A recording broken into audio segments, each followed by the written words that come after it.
Olá, gente! Hoje estamos aqui na atividade de anatomia com o nosso professor. Olá, Nicole. Aqui nós vamos falar sobre o sistema nervoso central de humanos e de outros animais. Então, esse aqui é o que a gente chama de encéfalo do humano. Nós temos um humano de 70 quilos em média, com cérebro de 1,4 kg em média. Tá? Então, aqui tem a apresentação dele, e aqui, por exemplo, nós temos o de um porco. Um porco de mais ou menos 150, 130 quilos. Não era para ser ao contrário? Porque o porco é maior e mais pesado que o homem. E por que ele tem um cérebro tão pequenininho? Na verdade, ele não é pequeno. Ele é o suficiente e adequado para o funcionamento dele.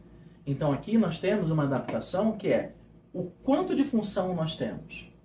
As áreas conservativas, áreas mais inferiores, né, que a gente pode dizer tronco cefálico, se eu pego esse sistema aqui e divido ele ao meio, eu vou observar isso aqui. E internamente nós vamos ter áreas bem conservadas. Essas áreas bem conservadas, Nicole, é que vão ser bem adequadas em todas as espécies. Por exemplo, se eu pegar agora o coelho, olha o tamanho do coelho, um coelho de 2, 3 quilos, e olha o porco. Sim. Mas nós vamos ter as mesmas áreas. Uma diferença bem marcante aqui é o coelho tem um córtex, que é essa área externa mais anterior, que é lisa.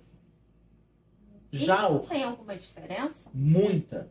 Por quê? Quando eu tenho ele liso, eu tenho apenas uma área de superfície.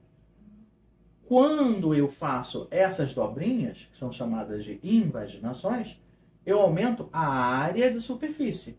Então, uma característica que nós vamos ter nas várias espécies é quanto maior a demanda funcional, maior a área de superfície do córtex. Tá? E fica mais saliente em animais como o humano. Com essas marquinhas, né? Isso. Viram? Vamos ver aqui, já que você está querendo saber das espécies. Aqui nós temos um comparativo entre... Aqui nós temos um peixe, que é a carpa. No segundo nós temos um sapo, que é um anfíbio. No meio nós vamos ter uma cobra, que é um réptil.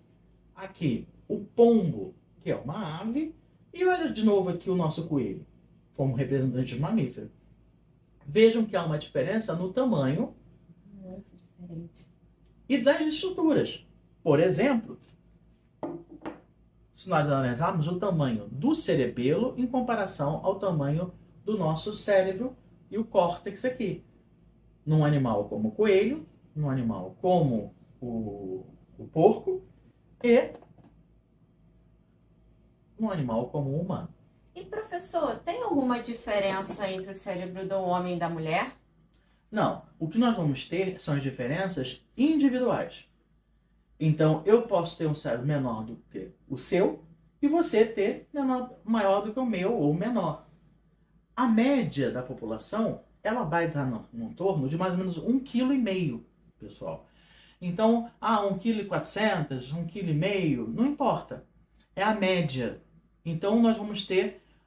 quem já usou chapéu, sabe? Um chapéu cabe em mim, não cabe nele. O tecido ósseo que está ao redor, ele apenas ajuda a você proteger o sistema nervoso central.